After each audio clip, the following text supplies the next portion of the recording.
Greetings, everybody. I'm Larry Williams, the Director of CARMA, the Consortium for the Advancement of Research Methods and Analysis in the Rawls College of Business at Texas Tech University. It's January 30th, and it's my pleasure to welcome you to what we have come to refer as our quick chats.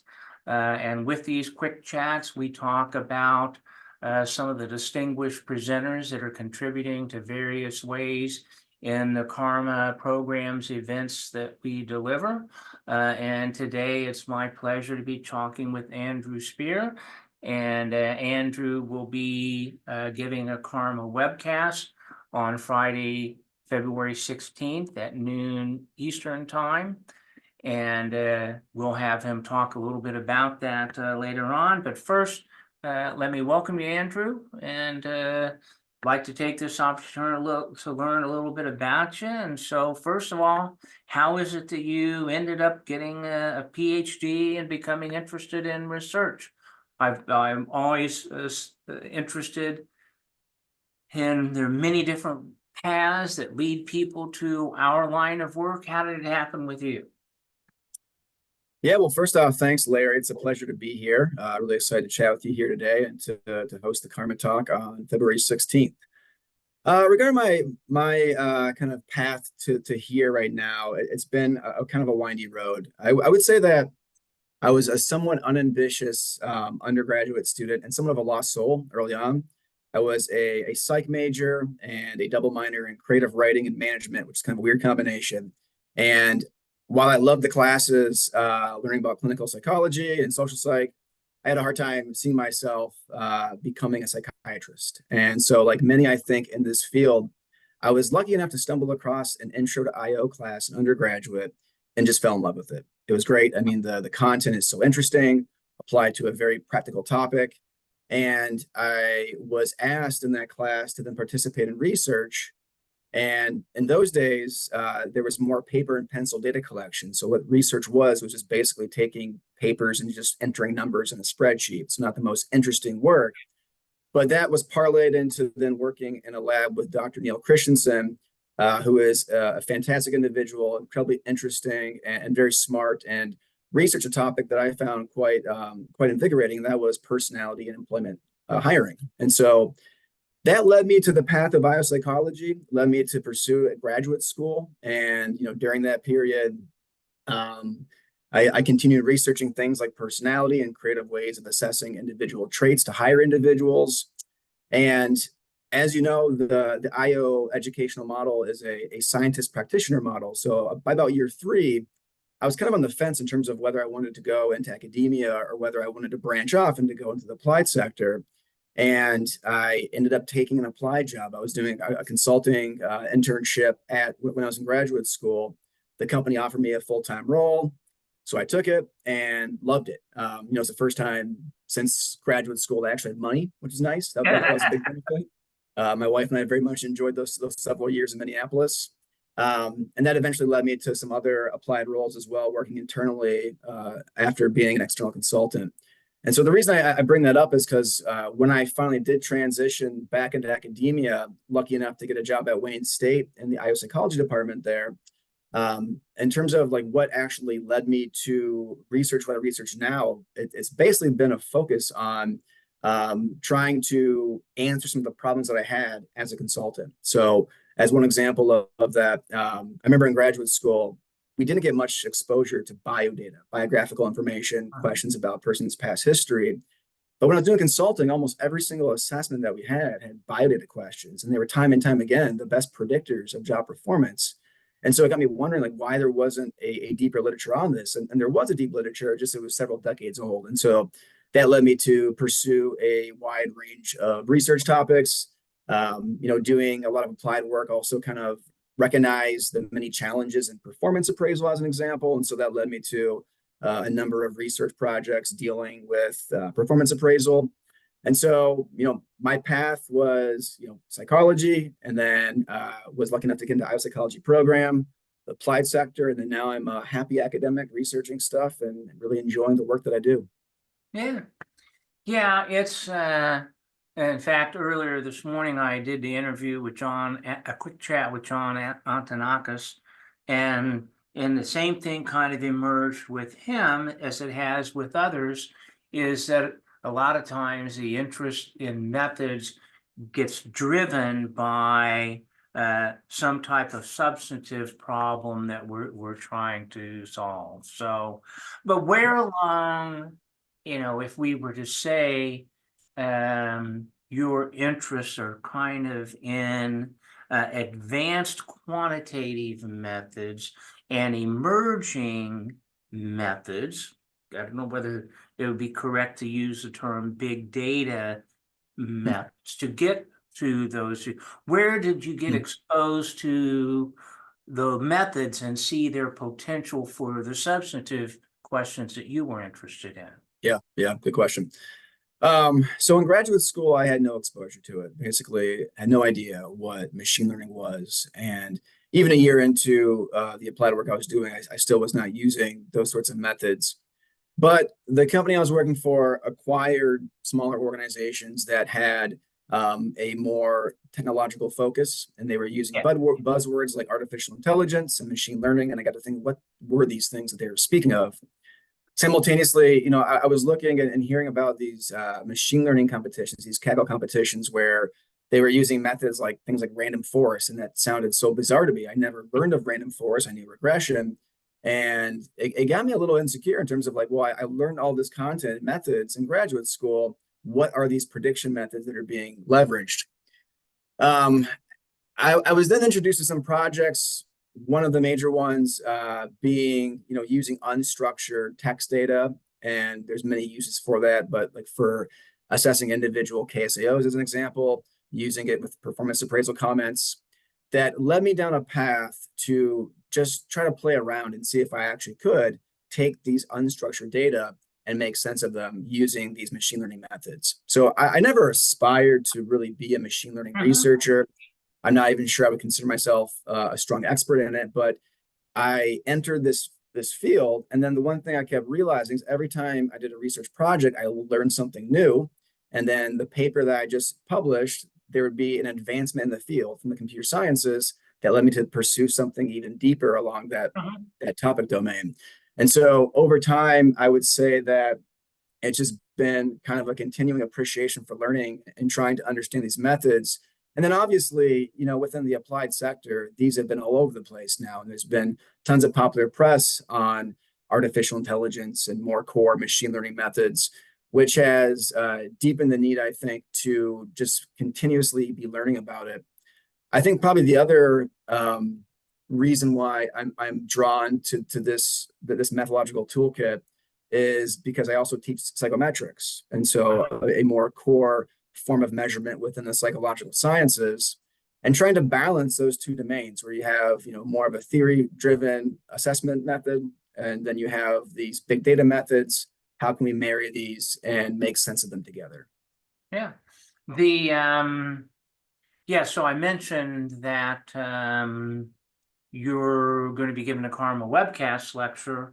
For those who may be interested, we had a webcast lecture a few years ago by Fred Oswald that gave an overview of those types of advanced forced regression type models that were required with big data.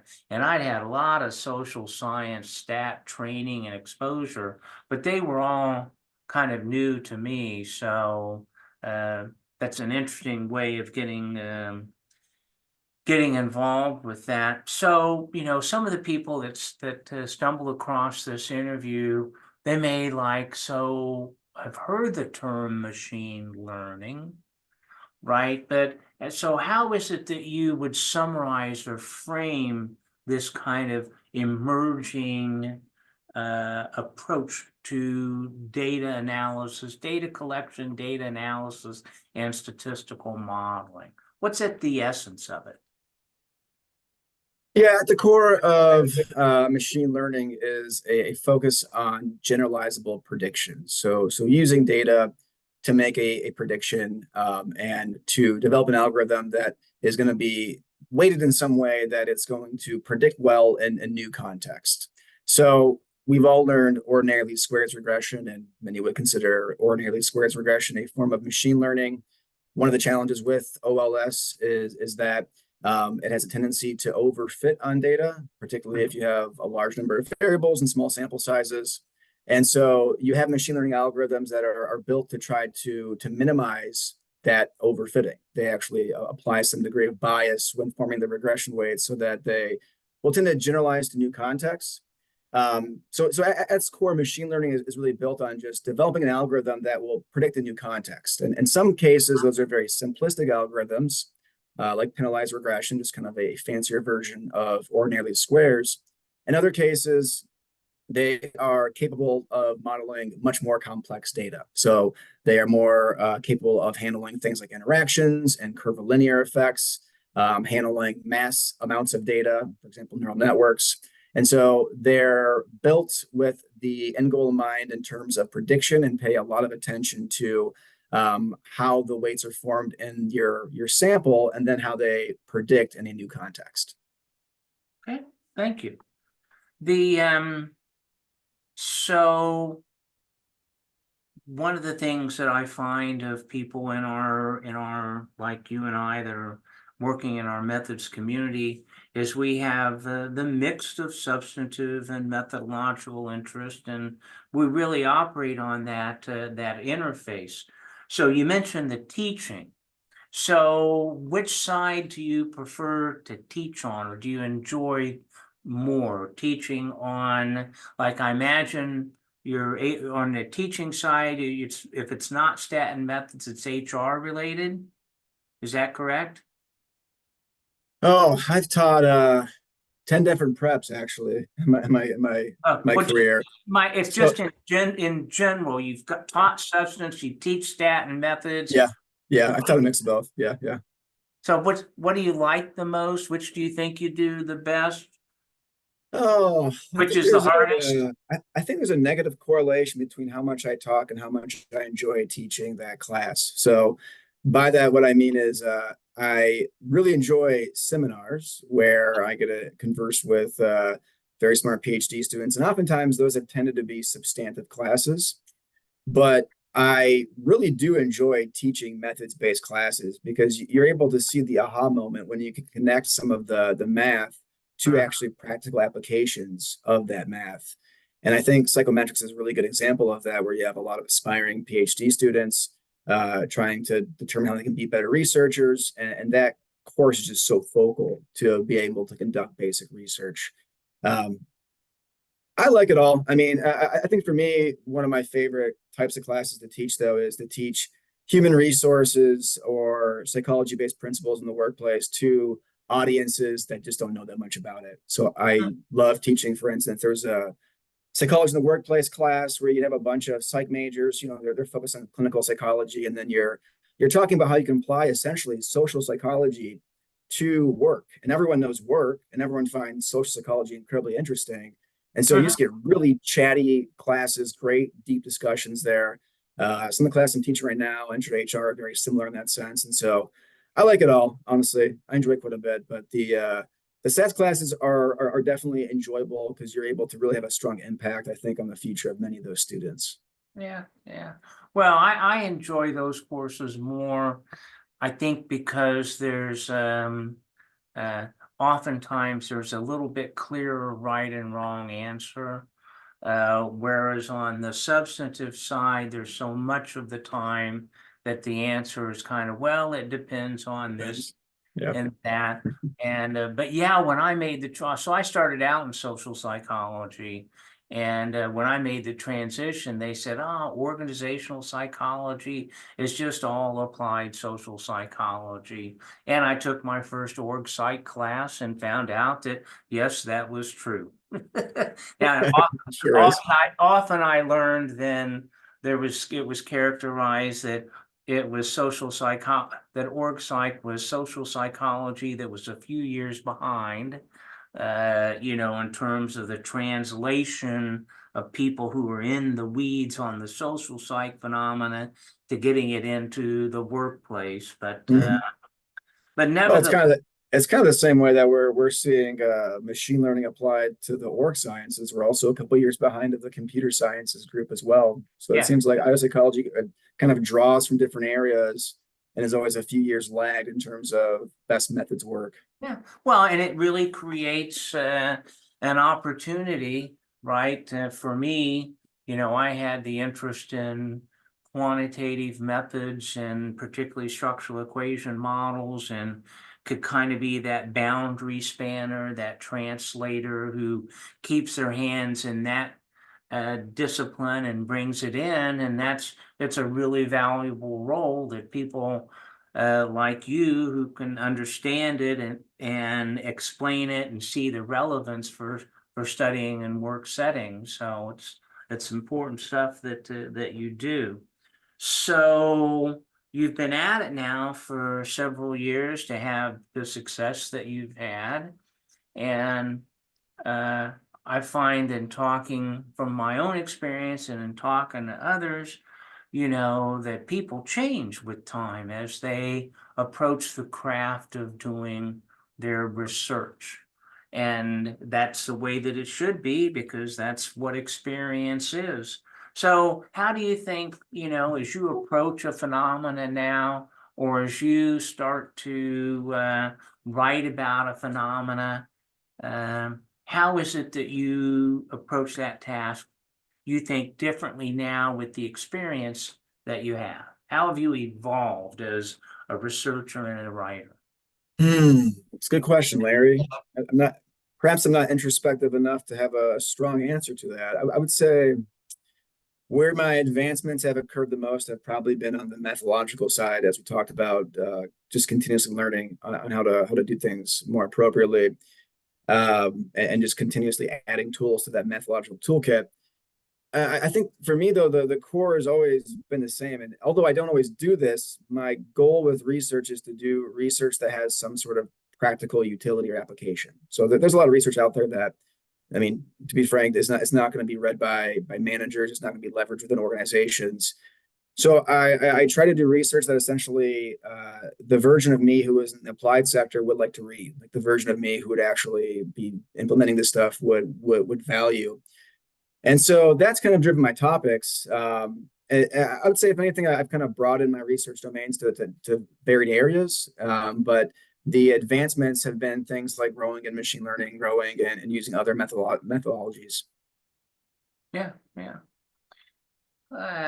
Yeah, that's interesting.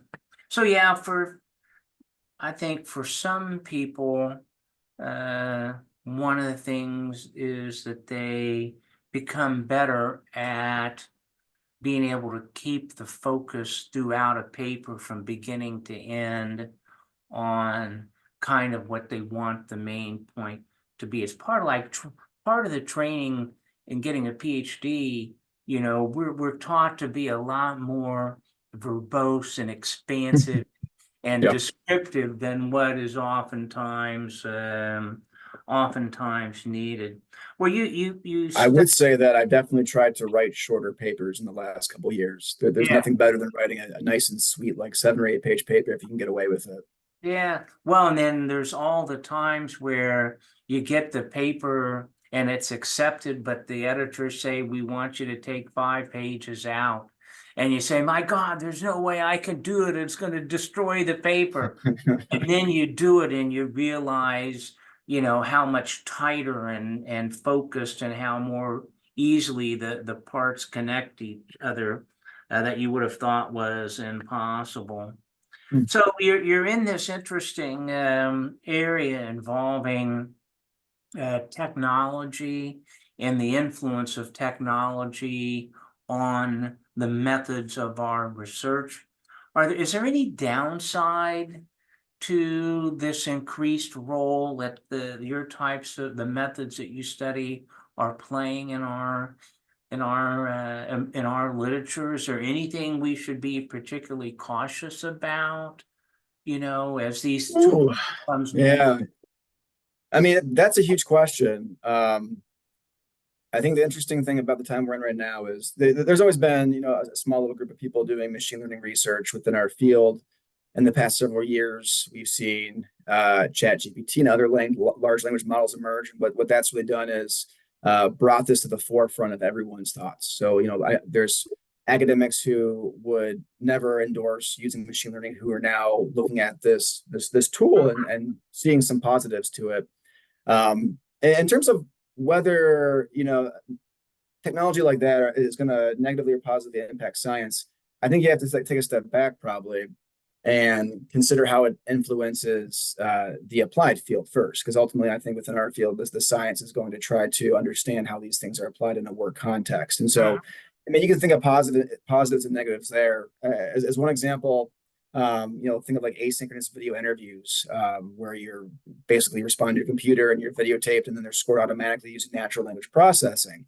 I mean, something like that, can be done years ago, has obvious implications from a financial standpoint for the organization using it, can quickly score individuals, can do it pretty accurately now with natural language processing.